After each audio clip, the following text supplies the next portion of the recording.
And remember, they're about to go to Copenhagen in December, worldwide, have another one of these conferences, and again, further legitimize international regulation of human beings, or carbon, or whatever they want to call it.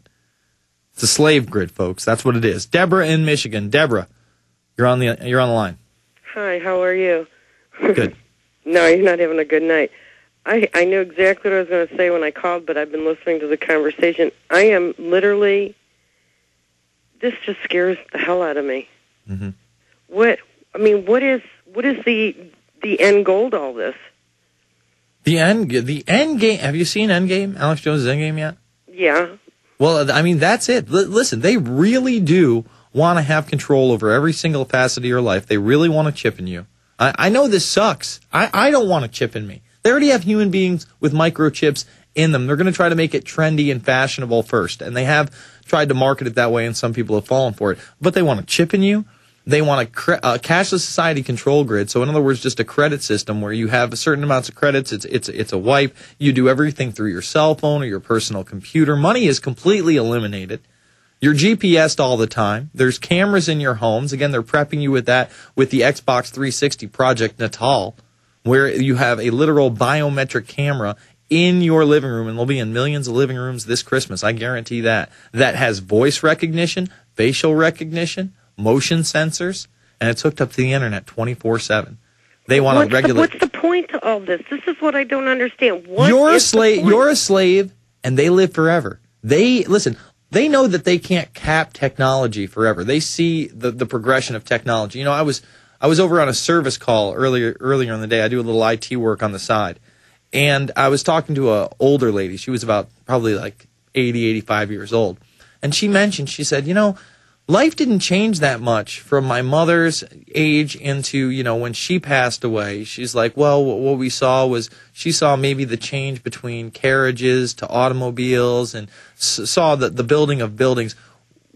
She's like, I saw the point where we had cars that were going, you know, 15, 20 miles an hour to sports cars everywhere, skyscrapers, planes everywhere. She's like, to the iPhone. We were even talking about the iPhone today. She's like, computers. I remember in 1976 when we had a word, you know, basically a glorified word processor. So these elites honestly do believe they can live forever. They really do believe that. And life extension technology that they have suggests that is a possibility. I don't know whether it's a probability or a definitive, but they believe it. People, listen, you want to know what their plan is for them? Read Kurzweil.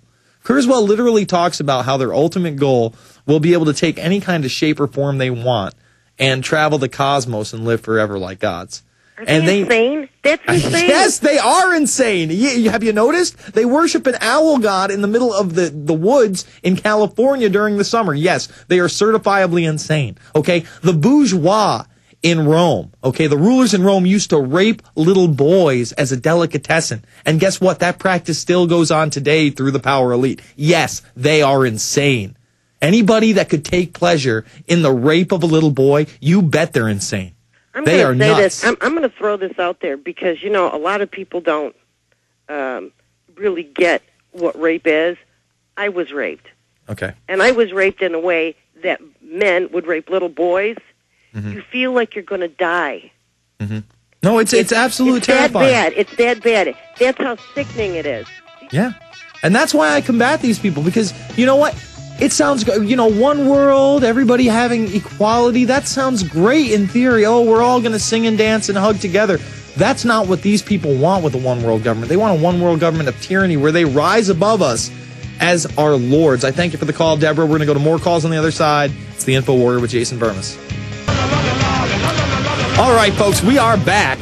I just had to get into my jam there. Sometimes it's tough to pull back. You know, I like the songs that I play. I don't like what's going on in this country and the world for that matter. But I just think about how twisted the entire populace is right now, that it's okay that third world nations have to live in squalor, and it's okay that there are eugenics programs going on in Africa, and it's okay there's mass genocide going on our behalf in the Middle East, both in Israel and Afghanistan and Iraq, and how tolerant we are of all of it, And we say, well, that's just the way it is. Boy, I wish we could change things. We can change things. We got to reach down real deep. We got to believe in ourselves. We got to get ready to make real sacrifice. Not the kind of sacrifice that Obama is asking you to make. Real sacrifice. Sacrifice that means something. Not sacrifice towards some globalist agenda, some socialist, communist bull, but a sacrifice of oneself to the real greater good, to individual freedoms and humanity.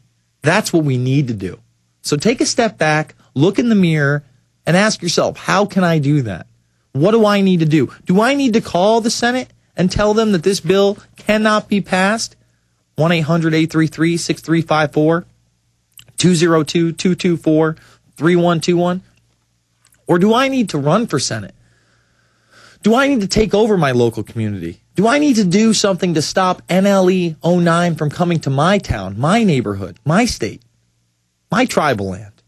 There's so much to do out there, and the fight has never been harder, folks. Let's go to Leo. Leo, you're on the line. Hey, yeah. Jason, how you doing tonight? All right. Hey, I was watching that crap getting passed on C-SPAN. I caught it live after hearing Alex's rant during his show today.